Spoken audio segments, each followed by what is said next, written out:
जी, अस्सलाम वालेकुम, welcome back to IELTS सगासिटी। और आज हम बात करेंगे ऑक्सफोर्ड ईएलएलटी टेस्ट की लिसनिंग मॉड्यूल के हवाले से, और जितनी भी तफसीली बातें यहाँ पे हो सकती हैं वो करेंगे। कुछ ओपिनियंस मेरे बदल चुके हैं over the period of time, over the course of time. Oxford listening का जो टेस्ट है वो 3 पार्ट्स पे मुश्तमिल होता है। 26 मिनट्स का टेस्ट है, और इसमें जो पहला पार्ट है उसमें एक्चुअली सारे पार्ट्स में 8 क्वेश्चंस होते हैं। समटाइम्स मोर और लेस कुछ ग्लिचेस वगैरह की वजह से अगर ज्यादा या कम हो तो अलग बात है, वरना जनरली एक पार्ट के अंदर सिर्फ 8 सवाल होते हैं।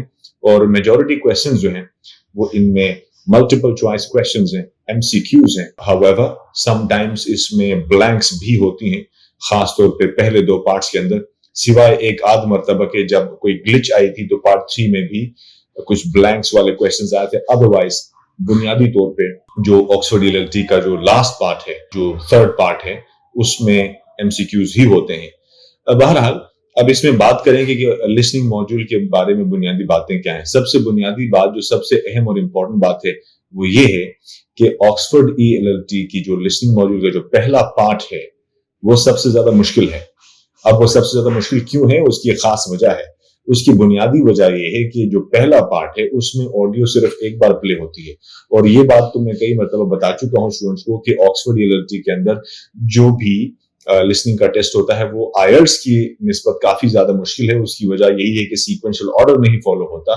1-2 सवाल में होता है एंड सडनली फिर वो ब्रेक भी हो सकता है। कुछ टेस्ट में मुकम्मल भी, यानी पूरा पार्ट सीक्वेंशियल ऑर्डर फॉलो कर रहा होता है, ऐसा भी होता है, लेकिन ये यूजुअली नहीं होता। ये हमेशा नहीं होता। अक्सर और पेशतर जो है ना वो सीक्वेंशियल ऑर्डर ब्रेक हो ही जाता है। तो अमूमी तौर पे जो देखा है मैंने वो ये है कि जो पार्ट 1 का जो पहला सवाल है उसका जवाब अमूमी तौर पे आखिर में जाके पता चलता है। ये एक मैं आपको ऐसी बात बता रहा हूं जो 90% टेस्ट के अंदर आप खुद करके देख लें, पहले सवाल का जवाब पहले पार्ट के अंदर, पार्ट के आखिर में पता चलता है। तो इसकी वजह यह है कि वो काफी जेनेरिक सवाल होते हैं, ओवरऑल अंडरस्टैंडिंग को जज करता हुआ सवाल होता है। लेकिन हमेशा ऐसा नहीं होता, मतलब 90% ऐसा होता है, मतलब अक्सर पेशतर ऐसा ही होता है। कभी कभार ऐसा भी होता है कि फौरन उन्होंने जवाब दे दिया। अब वो सवाल पढ़ के ही पता चलेगा कि ओवरऑल बात किस बारे में हो रही है। अगर सवाल ऐसा बना हुआ है कि जिसमें ओवरऑल अंडरस्टैंडिंग पूछी गई है तो फिर इम्कान ज्यादा यही होता है कि इस सवाल का जवाब आखिर में ही समझ आएगा, क्योंकि वो जाहिर है कि ओवरऑल अंडरस्टैंडिंग तो आखिर में ही हो जाती है। लेकिन उसके अलावा जो सीक्वेंशियल ऑर्डर फॉलो होता है वो भी सरप्राइजेस से भरपूर होता है। जैसे कि अगर आप क्वेश्चन नंबर 2, 3, 4 सीक्वेंशियल ऑर्डर में आ रहे हैं, उनको सॉल्व कर रहे हैं, और फौरन अचानक से क्वेश्चन नंबर 7 या 8 का आंसर आ गया, 5 और 6 बीच में रह गए। सो ये हमें कैसे पता चलेगा कि कब किस सवाल का आंसर आया है? बहरहाल इसमें सिंपल मेथड ये है कि आपने पहले तो जो 1 मिनट मिलता है उस 1 मिनट के अंदर सारे सवालात को पढ़ना है, और इतना टाइम है कि आप उसके ऑप्शंस को भी पढ़ सकते हैं। आईएलटीएस के अंदर मैं स्टूडेंट से कहता हूं कि you can not read the options, क्योंकि वहां वक्त कम होता है। अमूमी तौर पे वहां पे आधा मिनट होता है, इस वजह से भी ये बात है। लेकिन यहाँ पे काफी टाइम है, और 1 मिनट से एक्चुअली ज्यादा भी टाइम है। उसकी वजह यह है कि शुरू में कुछ जो अनाउंसमेंट्स होती है ना, कि जैसे इंट्रोड्यूस कराया जाता है कि in this audio you will hear some people talking about X Y Z, जो भी इंट्रोडक्शन, वो तकरीबन 15 से 25 सेकंड्स तो वो होते हैं। तो उसको भी, उसमें भी उस पे ध्यान ना दें कि वो जो भी अनाउंसमेंट कर रहे हैं इतना ज्यादा इंपॉर्टेंट नहीं होता। तो ध्यान आपका होना चाहिए कि सवालात क्या है। जब तक तो वो अनाउंसमेंट हो रही है, शुरू के 2 सवाल तो आप पढ़ सकते हैं विद ऑप्शन, तो समझ भी सकते हैं। फिर उसके बाद जो अगला 1 मिनट है उसमें जो रिमेनिंग 6 सवालात है उनको पढ़ें और समझें। तो अगर सपोज सम टाइम स्टूडेंट्स क्योंकि काफी सारी प्रैक्टिस कर चुके होते हैं तो वो आदी होते हैं जल्दी जल्दी सॉल्व करने की। तो ऐसी सूरत के अंदर सिंपल सा सोल्यूशन ये है कि अगर सवाल नंबर 8 तक पहुंचे और 20 सेकंड्स बाकी हैं या थोड़ा टाइम बाकी है, तो वापस वहीं से ऊपर की तरफ सवाल पढ़ते हैं। 8 पढ़ा था, 7 पढ़ लें दोबारा ऑप्शंस के साथ। फिर अगर ऑप्शंस दोबारा पढ़ना नहीं तो कम से कम सवाल ही पढ़ लें, फिर 6 पढ़ लें, फिर 5 पढ़ लें, फिर 4 पढ़ लें। इतने में ऑडियो शुरू हो जाएगी। तो इस तरह से ये जब पहले 2-2 बार पढ़ चुके होंगे ना, तो उससे क्या होगा कि आपको ऑडियो जो ही एक सवाल से दूसरे पे शिफ्ट करेगी सीक्वेंशियल ऑर्डर को ब्रेक करते हुए, तो आप फौरन एडजस्ट कर पाओगे। तो सबसे मुश्किल ये सेक्शन है, क्योंकि ऑक्सफोर्ड ईएलएलटी की लिस्टिंग तो वैसे भी मुश्किल है, ये इसलिए भी ज्यादा मुश्किल है क्योंकि इसमें ऑडियो सिर्फ एक बार चलती है और आईएलटीएस की तरह सीक्वेंस में भी नहीं है। तो ये काफी अनफेयर है। लेकिन मेरा ख्याल है कि अगर प्रैक्टिस की जाए, आईएलटीएस की लिसनिंग की प्रैक्टिस की जाए, तो फिर ये काफी आसानी से हो सकता है। और दूसरा इसका अगला तरीका यही है कि ऑक्सफोर्ड ईएलएलटी के जो आप कोर्स उनका परचेस करते हैं उसके जरिए भी आप प्रैक्टिस कर सकते हैं। लेकिन इसमें मेरी राय ये होगी कि अगर आप आईएलटीएस को प्रैक्टिस कर भी रहे हैं तो आईएलटीएस को प्रैक्टिस करते हुए आप आईएलटीएस वीएलसी मीडिया प्लेयर पे प्रैक्टिस करें और उसकी जो प्लेबैक स्पीड है वो फास्टर करें, यानी कि नॉर्मल से तेज करके सुने, ताकि ऑक्सफोर्ड एलएलटी में ज्यादा प्रॉब्लम ना आए, क्योंकि काफी मुश्किल है। जहां तक बात है दूसरे और तीसरे पार्ट की, तो दूसरा पार्ट और तीसरा पार्ट काफी इजी होते हैं, लेकिन सीक्वेंशियल ऑर्डर इनमें भी नहीं है। मतलब मैं आपको ये बता दूं कि कभी भी एक्सपेक्ट मत करना, अगर कहीं पे सीक्वेंशियल ऑर्डर 3-4 सवालों पे जा रहा है फिर भी सडनली वो चेंज हो सकता है। Rarely do we come across questions के जहां पे मुकम्मल सीक्वेंशियल ऑर्डर फॉलो हुआ हो शुरू से आखिर तक। अच्छा, पार्ट 2 के अंदर भी ये बात मौजूद है कि पार्ट 1 में जैसे थी कि पहले सवाल का जवाब आखिर में आना, ये तो अक्सर होता रहता है, लेकिन पार्ट 2 में ब्लैंक्स भी होते हैं, काफी हद तक वो इजी होते हैं निस्बतन, अगर हम एज कंपेयर टू एमसीक्यूज बात करें। लेकिन पार्ट 2 इसलिए भी आसान है क्योंकि काफी लॉन्ग इसमें कॉन्वर्सेशन होती है, हमेशा ये दो लोगों के बीच में कॉन्वर्सेशन है। और आखिरी जो पार्ट है पार्ट 3, वो तो जाहिर है एमसीक्यू से, तो उसमें तो सीक्वेंशियल ऑर्डर वैसे भी हम नहीं एक्सपेक्ट करते, वो तो किसी भी टेस्ट में हो, चाहे वो आईएलटीएस हो कोई भी दूसरा हो, ऑप्शंस की जो सीक्वेंस नहीं होती। लेकिन थोड़ा डिफरेंट इस तरह से कि इसमें सवालात में भी कोई सीक्वेंस नहीं है, तो ये थोड़ा सा पेचीदा होता है, लेकिन मेरे ख्याल के हिसाब से बहुत ज्यादा आसानी होती है एक स्टूडेंट को पार्ट 2 और 3 सॉल्व करते हुए, सिंपली उसकी वजह है कि ऑडियो 2 बार प्ले होती है। लेकिन कभी भी दूसरी बार के भरोसे पे और पहली बार में अपने आप को वीक न करें। हमेशा कोशिश ये होनी चाहिए कि पहली बार में ही आप सब कुछ सॉल्व करें और ऐसे बिहेव करें, ऐसे सॉल्व करें जैसे this is the last time, यानी पहली बारी को आखिरी बारी समझ के सॉल्व करें, तभी जाके आपके सवाल हल होंगे। जब दूसरी बार सुनेंगे तो फिर उसी तरह से करें जैसे पहली बार कर रहे हैं, क्योंकि अगर आप ये समझ, सपोज आपने 8 के 8 सवाल सॉल्व कर लिए पार्ट 2 के या पार्ट 3 के पहली बारी में, और अब आपको अगर कॉन्फिडेंस आ गया है, तो याद रखना ऑक्सफोर्ड एलएलटी बहुत सटल बातों पे भी डिफरेंसेस रख के सवाल का ऑप्शन हमसे गलत करवा सकता है। इसीलिए बहुत ध्यान से दूसरी मर्तबा ऐसे सॉल्व करें जैसे पहली मर्तबा कर रहे हैं, तो उससे भी क्या होगा कि अगर कहीं पे गलती भी की है तो you will be able to realise. हालांकि मैं खुद भी जब टेस्ट कर रहा होता हूं तो आई नो कि क्या उसमें खतरात होते हैं, इसीलिए मैं दोनों मर्तबा ऐसे सॉल्व कर रहा होता हूं as if this is the first and the last chance. तो अगर कोई नया टेस्ट आता है पहली बार जब करना होता है तो ऐसे ही होता है, उसमें गलती हो सकती है पहली बारी में, वी आर ह्यूमन बीइंग्स। और कोई नेटिव स्पीकर भी बैठा तो शायद वो भी गलती करे, क्योंकि वो बातें ऐसे ट्रिक्स के साथ करते हैं उसमें, यानी कि समटाइम्स सिर्फ एक लफ्ज की वजह से, जो कि उर्दू में भी अगर कोई बात आपसे करे तो आप शायद उसमें कंफ्यूज होंगे, लेकिन 2-2 बार सुने और हर मर्तबा ऐसे सुने जैसे पहली और आखिरी बार है, तो पार्ट 2 और 3 इस तरह से काफी आसान होंगे, इसमें गलती का इम्कान न होने के बराबर है, न होने के बराबर।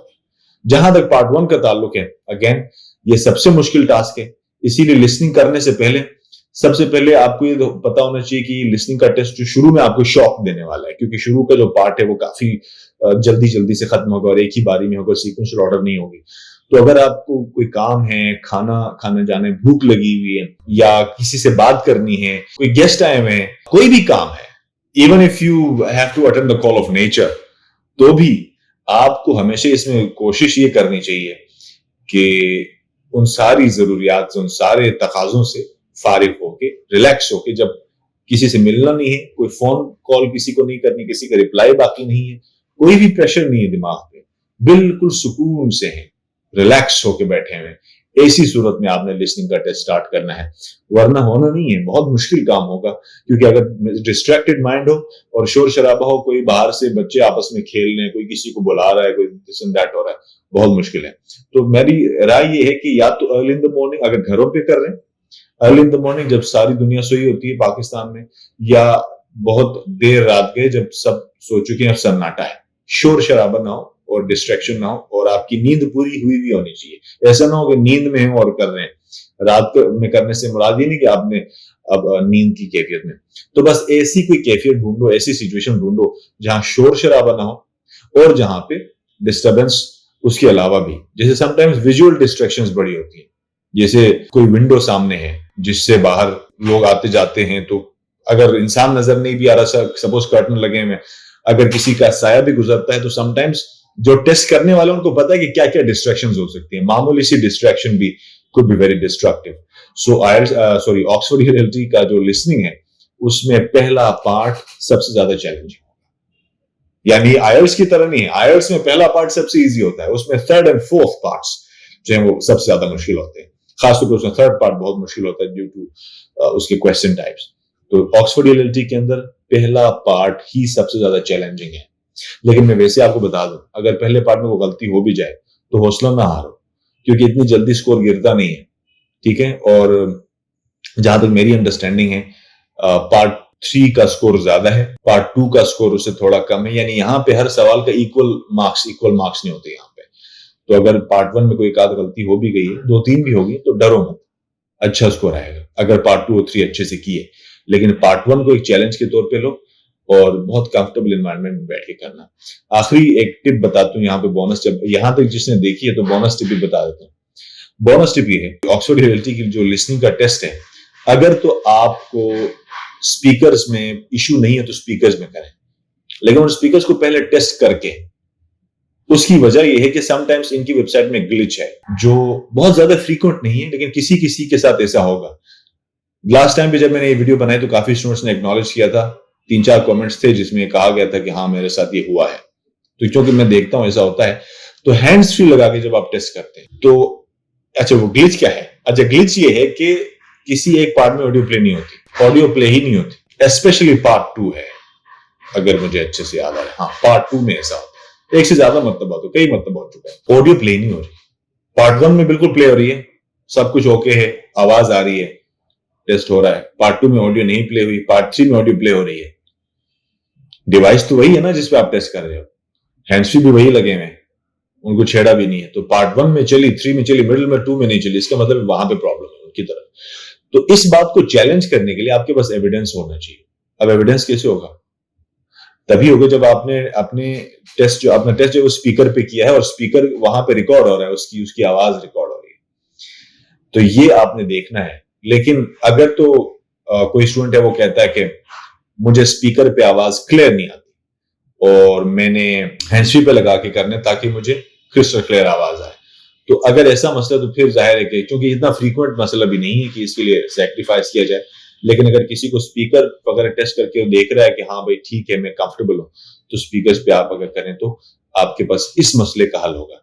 लेकिन मैं वार्न कर रहा हूं कि अगर किसी को लिसनिंग में इशू है कि हैंड्स फ्री के बगैर उसको क्लियरली हर बात समझ नहीं आती और स्पीकर की आवाज क्लियर नहीं है, तो फिर मेरा ख्याल है रिस्क जब लेना ही है तो फिर स्पीकर की बजाय हैंड्स फ्री वाला रिस्क ले लो। कि अगर सपोज ऑडियो नहीं भी चली तो आप उनको ईमेल करके रिक्वेस्ट कर सकते हो। लेकिन याद रखना, इसमें एक और भी मैं आपको टिप बता देता हूँ, अगर भी ऐसी सिचुएशन आ भी जाए तो राइटिंग अटेम्प्ट मत करना। पहले रीडिंग करनी है, फिर लिसनिंग करनी है, और लिसनिंग के बाद राइटिंग करनी है। तो जब आप राइटिंग करने जाओगे, अटेम्प्ट कर लोगे और फिर उनसे कहोगे कि लिसनिंग मेरी खराब हो गई है, वो नहीं मानेंगे। तो राइटिंग अटेम्प्ट करने से पहले ही लिसनिंग की कंप्लेंट कर लेना ताकि उनको आइडिया हो सके। सो ये था लिसनिंग के बारे में थोड़ा बहुत। और हाँ, टोटल क्वेश्चंस है 24 और ये नहीं पता कितना स्कोर आएगा कितने सवाल सही हल करने से, तो ये बात तय नहीं है। इसलिए ज्यादा से ज्यादा अच्छे तरीके से करना चाहिए, क्योंकि हमें कोई फिक्स थ्रेशोल्ड नहीं पता कि इतने सॉल्व करने से 6 होंगे या 7 होंगे, ये किसी को भी नहीं पता। मैंने उनसे पूछ के भी देखा है, they don't tell you. That's it, thank you very much, bye for now.